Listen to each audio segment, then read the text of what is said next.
মাল উসরি ইউসরা, কষ্টের পরেই আছে সুখ। কষ্টের পরেই আছে সুখ।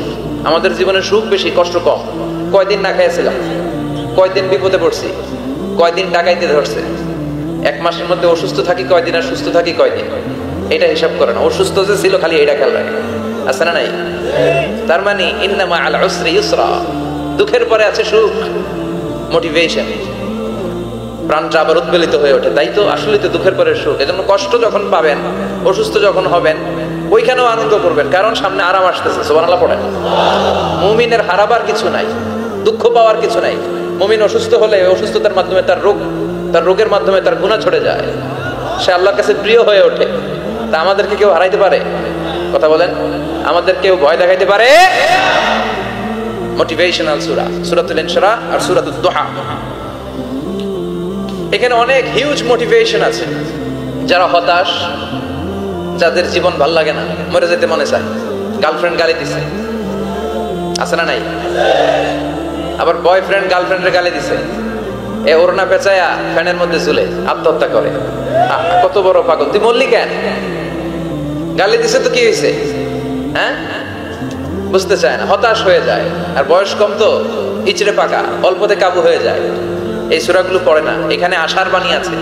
আজকে আমি জানি কথা শোনাবো আপনাদেরকে, শুরুতে আগে সংক্ষেপে বলে দিই। এই সূরার মূল কথা হচ্ছে, মানে সেন্ট্রাল থিম বা সাবজেক্ট ম্যাটার, সূরাতুদ দুহার কেন্দ্রীয় আলোচ্য বিষয় হচ্ছে নিরাশ হবেন না, হতাশ হবেন না, হাল ছাড়বেন না, ভরসা রাখবেন কার উপর? মুমিনরা নিরাশ হয়, হতাশ হয়, হাল ছাড়ে নাকি ভরসা রাখে? কার উপর ভরসা? কার উপর? না নৌকার উপর? ধানের শীষ, নাঙ্গল, হাত পাখা, দাড়িপাল্লা, ভরসা থাকবে একজনের উপর। চিল্লায় বলেন, তিনি কে? Never be sad, never lose hope. Every time you feel like you cannot go, you feel so lost that you are so alone. Don't despair and never lose hope, 'cause Allah is always by your side. Insha'Allah, Insha'Allah, Insha'Allah, you'll find your way. Insha'Allah, কি সুন্দর nasheed. Never lose hope, you will find your way. তুমি তোমার পথ খুঁজে পাবে। আমাদেরকে পথ দেখায় কে? আল্লাহ। এজন্য সূরাতুদ দুহার কেন্দ্রীয় আলোচ্য বিষয় হচ্ছে হতাশ হওয়া যাবে না, নিরাশ হওয়া যাবে না, হাল ছাড়া যাবে না, ভরসা রাখতে হবে একজনের উপরে। চিৎকার করে বলেন, তিনি কে? হতাশ যারা, ফ্রাস্ট্রেটেড, আপসেট পিপল, তাদের জন্য, হতাশ ব্যক্তিদের জন্য এই সূরাটা একটা আলোক বর্তিকা, একটা আলোর মশাল। এই সূরাটা পড়লেই হতাশ ব্যক্তিরা মনে শান্তি পায়, আশা ফিরে পায়, দিক ফিরে পায়, ঠিক কিনা? এই সূরাটা নাজিল হওয়ার একটা ব্যাকগ্রাউন্ড আছে, শুনবেন। বিষ্ণু ঈসা ইসলামের কাছে যখন ওহী নাজিল হতে শুরু করলো, বিষ্ণু ঈসা ইসলাম ওহীর কথাগুলো পৌঁছে দিতে লাগলেন।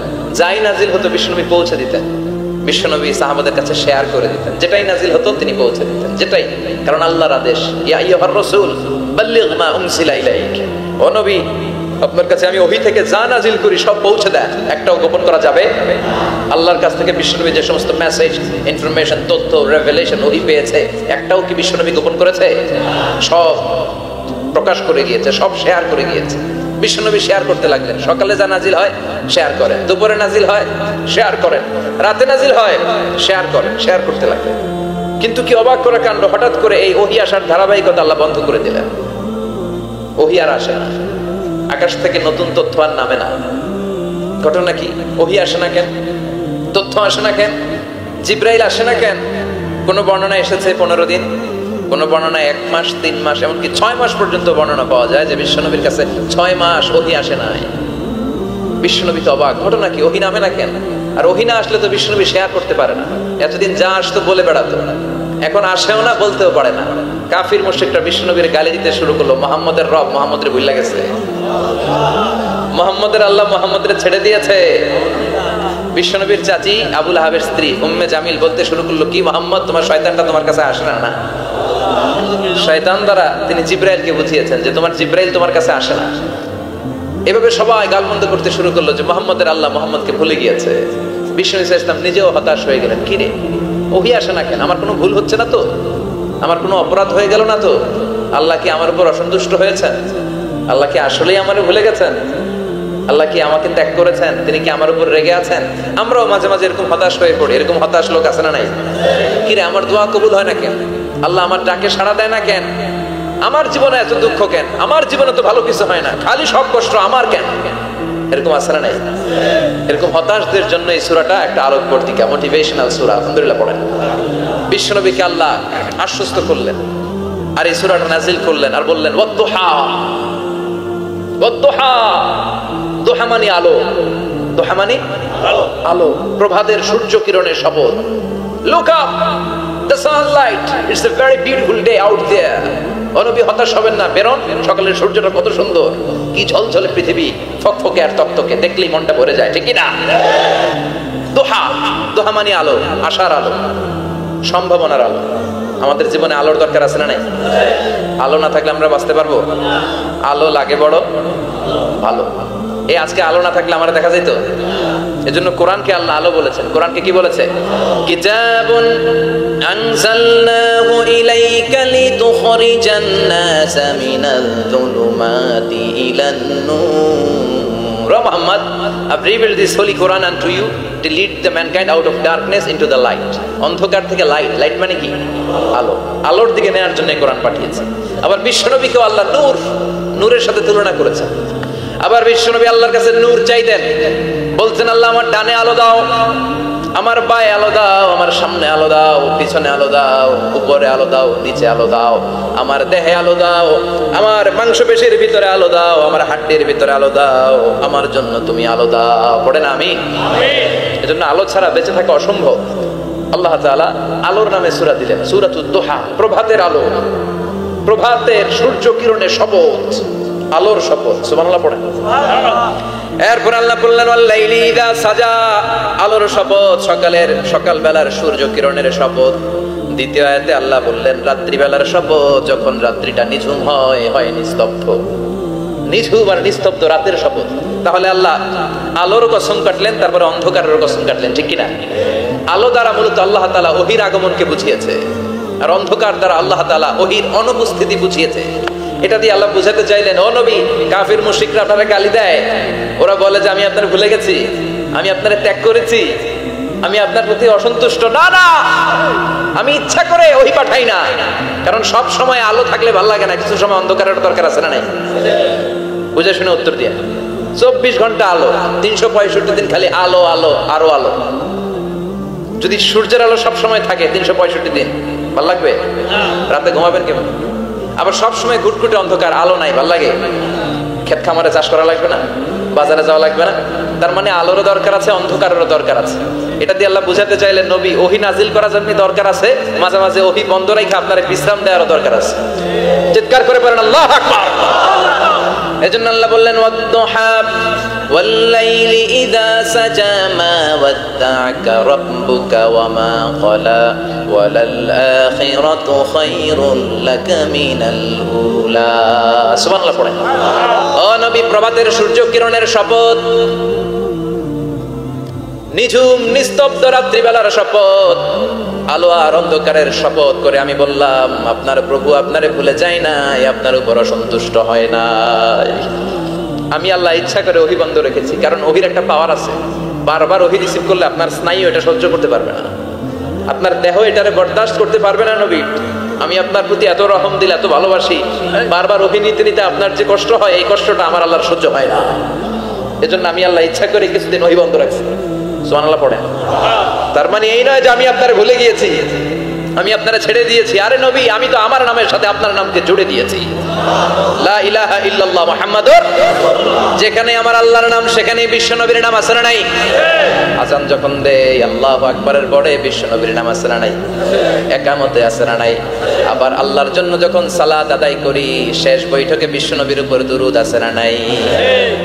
রাফা'না লাকা যিকরাক। ও নবী, আপনার নামকে আমি অনেক উপরে তুলে ধরেছি, আমার নাম যেখানে আপনার নাম ওইখানে, গোটা বিশ্বব্যাপী আপনার নাম ছড়ায় যাবে। ওরা আপনারে গালি দেয় কবি বলে, ওরা গালি দেয় গণক বলে, ওরা বলে আপনি আফতার লেস কাটা, আসলে যারা আপনারে গালি দেয় ওরাই লেস কাটা। ওরা আপনারে বলে আপনি নির্বংশ, আপনার ছেলেগুলো বেঁচে নাই, মেয়ে বেঁচে আছে, আপনার নাম নেয়ার কেউ থাকবে না। ওই আবু জাহেল, উতবা, সাইবা, ওদের নাম নেয়ার কেউ থাকবে না। আপনি লেসকাটা নন, আপনি নির্বংশ নন। ইন্না শানিয়াকা, চিল্লায় বলেন ইন্না শানিয়াকা। যারা আপনারে গালি দেয়, যারা আপনারা নিয়ে কটু কথা বলে, ওরাই লেসকাটা, ওরাই নির্বংশ। ওদের বংশকে আমি আল্লাহই নির্বংশ করে ছাড়ি। চিল্লায় বলেন ঠিক কিনা? ও নবী, মা ওয়াদ্দাআকা রাব্বুকা ওয়া মা ক্বালা। আপনার রব আপনারে পরিত্যাগ করে নাই, আপনারে ভুলে যায় নাই, আপনারে ছেড়ে দেয় নাই। আপনার রব ইচ্ছা করেই ওহী নাজিল বন্ধ করে রেখেছে। আমি ইচ্ছা করেই আপনারে প্রেসার দিতে চাই নাই গো নবী, কারণ ওহী রিসিভ করা অনেক কঠিন। এটা আস্তে আস্তে আপনি অভ্যস্ত হবেন। সুবহানাল্লাহ পড়েন। ওহীর একটা পাওয়ার আছে না নাই? আমরা তো কি মজায় মজায় কোরআন পাইছি। এই যে কি সুন্দর কোরআন নিয়ে বসে পড়ি, তাফসীর করি, কি মজার কোরআন। আহা, এই কোরআনটা রিসিভ করতে যে বিশ্বনবীর কত কষ্ট হয়েছে। এই কোরআনকে আল্লাহ বলেছেন এটা কাওলান সাকিলা, very heavy and weighty word. এটা অনেক ওজনওয়ালা কথা। ইন্না সানুলকি আলাইকা কাওলান, এটার অনেক ওজন। এই কোরআনটা যদি পাহাড়ের উপরে নাজিল করা হতো, পাহাড়গুলো দুমড়ে মুচড়ে ভেঙে টুকরো টুকরো হয়ে খান খান হয়ে যেত। ঠিক কি না? এত কঠিন বানিয়ে এটা। ও নবী, আমি আলোর সাথে ওহীর মিল ঘটিয়েছি, আলো দিয়ে ওহীকে বুঝিয়েছি। সূর্যের যেমনি কিরণ আছে, তেজ আছে, এই ওহীরও একটা তেজ আছে। এই তেজ, এই কিরণ আপনি সব সময় সহ্য করতে পারবেন না। এজন্য আমি ইচ্ছা করে কিছুদিন ওহী নাজিল করা বন্ধ করে রেখেছি। সুবহানাল্লাহ পড়েন। ইচ্ছে করে আমি নাজিল করি নাই। সব সময় নাজিল হলে আপনার ভালো লাগতো না। বুখারীর বর্ণনা, মা আয়েশা বলতেন শীতের রাতে, কনকনে মাঘ মাসের শীতের রাতে যখন বিশ্বনবীর উপর কোরআনের আয়াত নাজিল হতো, বিশ্বনবী ঘেমে ঘেমে একাকার হয়ে যেতে। হাত্তা লা ইয়াতাফাসসাদু জাবিনুহু আরাকান, বিশ্বনবীর দাড়ি আর ঠোঁট নিবে ঝরঝর করে পানি পড়তো। আমরা কম্বল গায়ে দিয়ে থাকি আর বিশ্বনবী ঘামে। সুবহানাল্লাহ কইবেন না? এটা কাওলান সাকিলা, অনেক ওজনওয়ালা কথা। আবার বিশ্বনবী যখন ওটের উপরে বসে থাকা অবস্থায় কোরআনের আয়াত নাজিল হতো, ওটের বুকটা মুহূর্তের মধ্যে বালুর মধ্যে, জমিনের মধ্যে লেগে যেত। ঘোড়ায় চড়া অবস্থায় বিশ্বনবীর কাছে যখন কোরআন নাজিল হতো, ঘোড়ার পা গুলো মরুভূমির বালুতে দেবে যেত। মাঝে মাঝে বিশ্বনবী সাহাবাদের রানের উপরে, পায়ের উপরে মাথা দিয়ে শুয়ে পড়তেন, ক্লান্ত শ্রান্ত। যায়েদ বিন হারেসা, বিশ্বনবীর পালক পুত্র, তার পায়ের উপরে মাথা রেখে বিশ্বনবী একবার কথা বলতে বলতে ঘুমিয়ে পড়লেন। ঘন্টাখানিক ঘুমালেন। যায়েদ বিন হারেসা বলে, আমার কাছে তেমন কোনো কষ্টই হচ্ছে না, বিশ্বনবীর মাথাটা খুব বেশি ওজন মনে হচ্ছে না। ঘন্টাখানিক পর বিশ্বনবী চোখ খুললেন, আর খোলা মাত্রই ওনার উপর ওহী কোরআনের আয়াত নাজিল করতে শুরু করলো। কে? যায়েদ বিন হারেসা বলে, যখনই কোরআনের আয়াত নাজিল হতে শুরু করলো, আমার মনে হচ্ছে বিশ্বনবীর মাথাটা 50-60 কেজি ওজন বেড়ে গিয়েছে। বিশ্বনবীর মাথার ওজনে আমার পায়ের রান ফেটে যাবে, আমার পায়ের হাড্ডি ফেটে যাবে, আমার পাটা ভেঙে খান খান হয়ে যাবে মনে হচ্ছিল। তার মানে কোরআনের আয়াত যখন নাজিল হয়, বিশ্বনবীর উপর একটা প্রেসার আছে না নাই? এই জন্য আল্লাহ বললেন, নবী আমি আপনার ভুলে যাই নাই। কাফেররা যেমনি আপনার গালি দেয় যে আমি আপনার ভুলে গিয়েছি, আপনার উপর আমি অসন্তুষ্ট, নেভার, অসম্ভব। আমি আপনার উপর কখনো অসন্তুষ্ট নই, বরং আমি ইচ্ছা করি আপনার উপর থেকে প্রেসার কমিয়ে দেওয়ার জন্য কয়েকদিন ইচ্ছা করে আপনার ছুটিতে রাখছি। সুবহানাল্লাহ পড়েন, যাতে করে আবার এনার্জি গায়ে নেওয়ার পরে নতুন করে কোরআনের আয়াত রিসিভ করার জন্য আপনি সক্ষম হন। চিল্লায় পড়তে হবে আল্লাহু আকবার। এজন্য আল্লাহ বললেন, ওয়াদ-দুহা ওয়াল-লাইলি ইযা সাজা মা ওয়াদ্দা'আকা রাব্বুকা ওয়া মা ক্বালা ওয়ালাল আখিরাতু খায়রুল লাকা মিনাল উলা। এরপর আল্লাহ বললেন, নবী ওয়ালাল আখিরাতু খায়রুল লাকা মিনাল উলা, and verily indeed the hereafter is far better for you than this dunya. এই দুনিয়ার চেয়ে আপনার জন্য আখিরাতটা অনেক দামি। খায়রুল লাকা মিনাল উলা, এই দুনিয়ার চেয়ে আখিরাতটা অনেক শ্রেষ্ঠ। এতে আল্লাহ বললেন দুনিয়ার চেয়ে আখিরাত শ্রেষ্ঠ, আর এক আয়াতে আল্লাহ বললেন দুনিয়ার চেয়ে আখিরাত হলো স্থায়ী। ঠিক কি না? বাল তুফিরুনাল হায়াতাদ দুনিয়া ওয়াল আখিরাতু খায়রুন ওয়া আবাকা। তোমরা দুনিয়ার জীবন নিয়ে পাগল করা হয়ে থাকো, আল্লাহ বললেন দুনিয়ার জীবনের চাইতে আখিরাতের জীবন শ্রেষ্ঠ এবং স্থায়ী। ঠিক কি না? কার কথা? দুনিয়া স্থায়ী না আখিরাত স্থায়ী? দুনিয়া শ্রেষ্ঠ না আখিরাত শ্রেষ্ঠ? কিন্তু আমরা কোনটার পিছনে দৌড়াই? খালি দুনিয়া দুনিয়া। দুনিয়া কে মজা লে লো, দুনিয়া তোমারি হ্যায়, কিন্তু জান্নাত কে মজা লে লো, জান্নাত তোমারি হ্যায়, ওইটা কয় না? আছে না নাই? দুনিয়ার পেছনে পাগল হয়ে আমরা পড়ে থাকি। এই দুনিয়ার জীবনটা একটা মায়াজাল, এটা একটা মরিচিকা। এই মরিচিকা, এই ধোঁকা, এই লালসা আর এই মায়াজালের পেছনে আমরা ছুটছি। ছুটতে ছুটতে হুট করে একবার কবরের ভিতরে ঢুকতে হবে। কথা বলে, তখন আমাদের টনক নড়বে। এজন্য দুনিয়া মুমিনদের জন্য শ্রেষ্ঠ আর স্থায়ী জায়গা নয়। মুমিনের আসল জায়গা হচ্ছে আখিরাত। মুমিনের শান্তি আর কল্যাণের জায়গা হচ্ছে আখিরাত। জান্নাত হচ্ছে মুমিনের শেষ ঠিকানা। চিৎকার করে বলেন ঠিক কিনা? সেটাই বিশ্বনবী বললেন, নবী কাফির মুশরিকদের কথা আপনি কান দিবেন না, ওদের কথায় হতাশ হবেন না, নিরাশ হবেন না, হাল ছাড়বেন না, ভরসা রাখবেন কার উপর? কারণ ওয়ালাল আখিরাতু খায়রুল লাকা মিনাল উলা, এই দুনিয়ার জীবন ক্ষণস্থায়ী জীবন, চিরকালীন জীবন হলো আখিরাত। নবীরে কিভাবে আশ্বাস দিতেছে দেখছেন, অ্যাসিউরেন্স করতেছে, কনফার্মেশন। এই সূরাটা যে শান্তির সূরা, মোটিভেশনের সূরা, অনুপ্রেরণার সূরা, ইন্সপাইরেশন যে জায়গায়, প্রতিটা আয়াতে আপনি ইন্সপাইরেশন পাবেন। তো প্রতিটা আয়াতে আপনি উজ্জীবিত হবেন, সজীব হবেন, এনথিউজিয়াস্টিক এন্ড এনার্জেটিক হবেন, আপনি এনার্জি ফিরে পাবেন। আলহামদুলিল্লাহ পড়েন। এরপরে বিশ্বনবীর আরো খুশি করার জন্য আল্লাহ বললেন, ওয়ালা সাউফা ইউতিকা রাব্বুকা ফাতারদা, ও নবী অচিরে এমন এমন জিনিস আমি আপনারে দান করব, এগুলো পেয়ে আপনি খুশি হয়ে যাবে। কে বলে? কারে বলে? শুনতেছেন? বুঝতেছেন? কষ্ট হচ্ছে না তো? ওয়ালা সাউফা ইউতিকা রাব্বুকা ফাতারদা, অচিরে এমন এমন জিনিস আমি আল্লাহ আপনারে দান করব। ওরা আপনারে গালি দেয়, ওদের কথা আপনার মন খারাপ, আপনি হতাশ, ভয় পাবেন না, হতাশ হবেন না, নিরাশ হবেন না, আমার উপর ভরসা রাখেন না। এমন এমন জিনিস আমি আপনারে দেব, ফাতারদা, ওগুলো পেয়ে আপনি খুশি হয়ে যাবেন। সুবহানাল্লাহ পড়েন। আল্লাহর কাজই হলো বিশ্বনবীরে খুশি রাখা। Verily I'm going to give you something that will make you happy, এমন জিনিস আপনারে দেব নবী, আপনি খুশি হয়ে যাবেন। আল্লাহর কাজই হচ্ছে বিশ্বনবীরে খুশি রাখা। যেখানে বিশ্বনবীর মন খারাপ, ওইখানে বিশ্বনবীর আল্লাহ আছে না নাই? বিশ্বনবীর উপাধি দিয়েছেন আল্লাহ হাবিবুল্লাহ, কি দিয়েছে? আর সাইয়েদনা ইব্রাহিমের উপাধি খলিলুল্লাহ। দুইজনই আল্লাহর প্রিয়, দুইজনই উলুল আজমি মিনার রাসূল। কিন্তু খলিল মানেও বন্ধু, হাবিব মানেও বন্ধু। খলিল মানে এমন বন্ধু যেই বন্ধু আল্লাহরে খুশি করার জন্য কাজ করে, আর হাবিব মানে এমন বন্ধু যেই বন্ধুরে খুশি রাখার জন্য আল্লাহ নিজেই কাজ করে। কি শান, কি মান এই নবীর! আর ওই নবীরে গালি দেয়, এগুলো জাহান্নামের নরকীট আর পিতৃ পরিচয়হীন জারদ সন্তান। As a father, as a teacher, as a commander, as a lawgiver, as a lawmaker, as a reformer of the society, Muhammad is the superman of the world. উনি সুপারম্যান, উনি অসাধারণ ব্যক্তিত্ব, আনপ্যারালাল পার্সোনালিটি। ওনার জীবন নিয়ে পড়া শুরু করলে এটা শেষ হয় না। বিয়ন্ডলেস, বাউন্ডলেস, বটমলেস, এটা তলাবিহীন সাগর। বিশ্বনবীর জীবনী একটা সাগর, কিন্তু সাগরের কি নাই? সুবহানাল্লাহ কইবেন না? এই বিশ্বনবীর খুশি রাখা কার কাজ? যেখানে বিশ্বনবী হতাশ, যেখানে বিশ্বনবীর মন খারাপ, বিশ্বনবীর মন ভালো করে দেয় কে? এজন্য আল্লাহ বললেন, ওয়ালা সাউফা ইউতিকা রাব্বুকা, অচিরেই আপনার রব আপনাকে এমন এমন জিনিস দান করবে নবী, এগুলো পেয়ে আপনি খুশি হয়ে যাবেন। কিভাবে নবী খুশি হয়েছে, কিভাবে নবীর আল্লাহ খুশি রাখবে, শুনবেন? শুনবেন? শুনবেন? দেখেন, খেয়াল করে বুঝতে হবে কিভাবে আল্লাহ তাআলা বিশ্বনবীকে খুশি করেন। দেখেন, বিশ্বনবীর প্রথম কোথায় খুশি করলেন? বিশ্বনবী মক্কার জমিনে দাওয়াতি কাজ যখন শুরু করলেন, তিনি দেখলেন বিশ্বনবী খুব ভালো অ্যানালাইসিস করতে পারতেন। তিনি মক্কার সোসাইটিটাকে, সমাজটাকে বিশ্লেষণ করে অ্যানালাইজ করে উনি দেখলেন যে এই মক্কায় দাওয়াতি কাজের একটা শক্ত অবস্থান নিতে হলে দুইজন লোকের একজন আমার চাই। সুবহানাল্লাহ পড়েন। কি বিশ্লেষণ শক্তি, কি চিন্তা শক্তি! উনি খেটে ফেললেন, উনি বুঝে ফেললেন সবাইকে দেখে যে দুইজনের একজন আমার সাথে না থাকলে আমার দাওয়াতি কাজ চালানো কষ্ট হয়ে যাবে।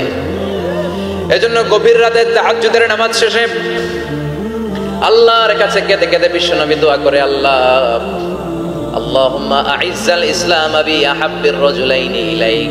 আল্লাহ, দুইজন লোকের, যেই লোকটারে তোমার দরবারে মকবুল মনে হয়, ভালো লাগে, পছন্দ হয়, তাদের একজনকে ইসলামের ভেতরে ঢুকিয়ে দিয়ে ইসলামকে তুমি বিজয় দান করে দাও।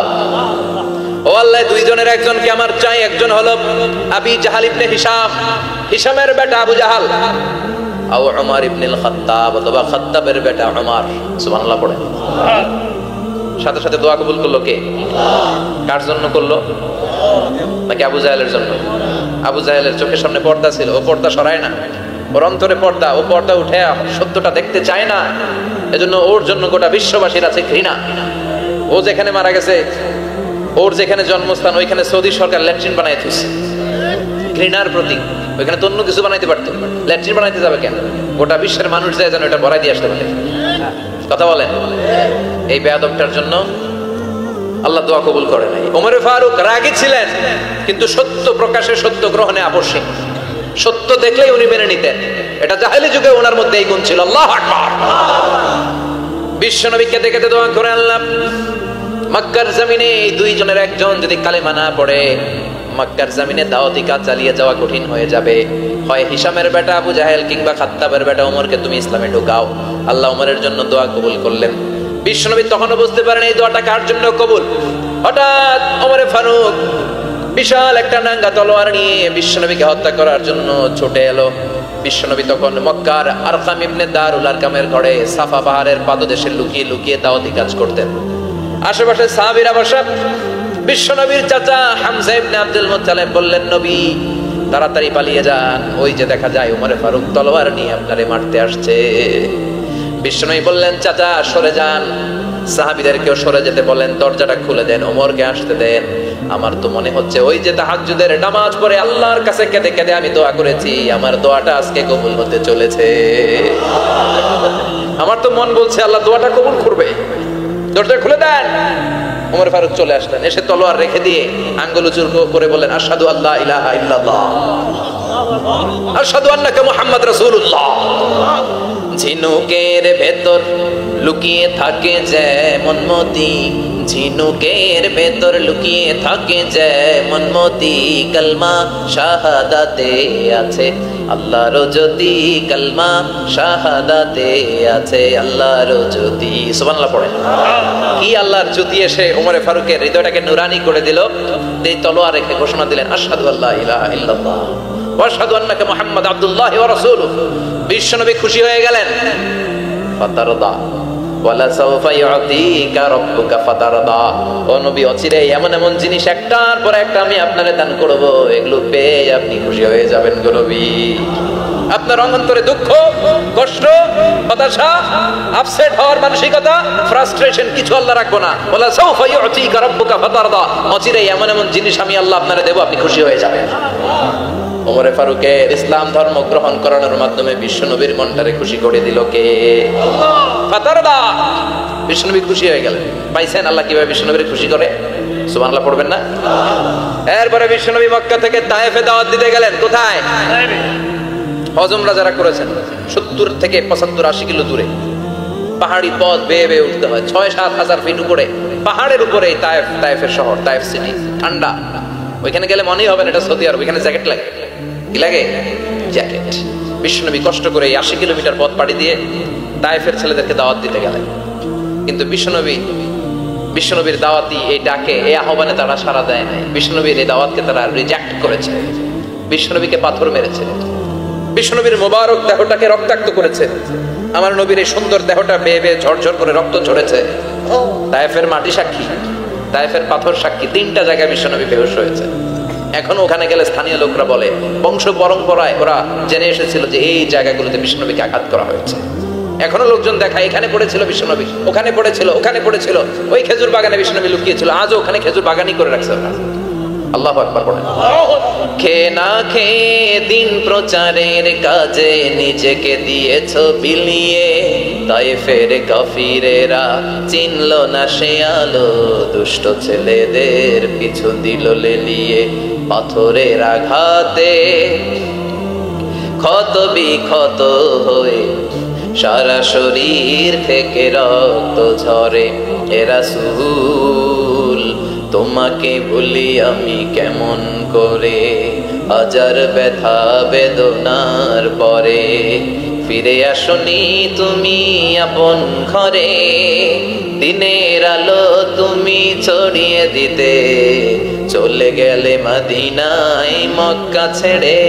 হে রাসূল তোমাকে ভুলি আমি কেমন করে, হে রাসূল তোমাকে ভুলি আমি কেমন করে। ঠিক না? পাথর মেরে বিশ্বনবীকে রক্তাক্ত করা হলো। বিশ্বনবী রক্তাক্ত। বিশ্বনবীর সাহাবা সাইয়েদনা যায়েদ রাদিয়াল্লাহু তাআলা আনহু কুয়া থেকে পানি এনে বিশ্বনবীর গা থেকে রক্তগুলো ছেড়ে ফেলে দেয়। বিশ্বনবীর গায়ের মধ্যে পানি দিয়ে হাত পাগুলো ধুইয়ে দেয়। বিশ্বনবী কাঁদে। আহা, কাঁদে রহমতের নবী, কাঁদে আরেকজনের জন্য কাঁদে, নিজের কোনো লাভ নাই। মায়ের খাইছে ওরা যেন বাঁচে জাহান্নামের আগুন থেকে। সুবহানাল্লাহ কইবেন না? ওদেরকে বাঁচাইতে আসছিল জাহান্নামের মায়ের থেকে, জাহান্নামের শাস্তি থেকে ওদেরকে বাঁচানোর জন্য নবী মায়ের খেয়েছে। চিল্লা এখন ঠিক কিনা?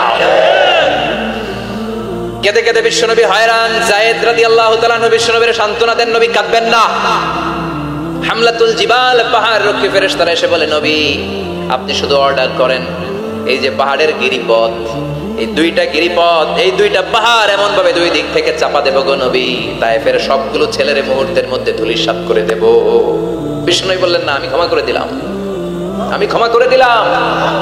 আমার গায়ের উপরে যারা অত্যাচার করে এর কোনোটার প্রতিশোধ আমি নেই না, আমি শুধু প্রতিশোধ নেই যারা ইসলামের বিরোধিতা করে। চিল্লায় বলেন ঠিক কিনা? বিশ্বনবীকে আঘাত করা হয়েছে, তার গায়ে শারীরিক কষ্ট, এটার শাস্তি বিশ্বনবী দিতেন না, কখনোই দিতেন না, ক্ষমা করে দিতেন। কিন্তু ইসলামকে মারাত্মক ভাবে যদি ইসলামের বিরুদ্ধাচরণ কেউ যদি করতো, শুধু তাদের উপর বিশ্বনবী তলোয়ার চালাতেন। চিৎকার করে বলতে হবে ঠিক কিনা? বিশ্বনবী কাঁদলেন। কে দেখে বিশ্বনবীর কান্না? নিজের জন্য কাঁদে না, ওদের জন্য কাঁদে। আর বললেন, না ফেরেশতারা, ওদেরকে তোমরা মেরে ফেলো না, হয়তো ওরা কালিমা পড়ে নাই, ওদের ভবিষ্যৎ প্রজন্মদের মধ্য থেকে কেউ না কেউ কালিমার বাণী পড়বে। তাই হয়েছে। তায়েফে গেলে হৃদয়টা ঠান্ডা হয়ে যায়।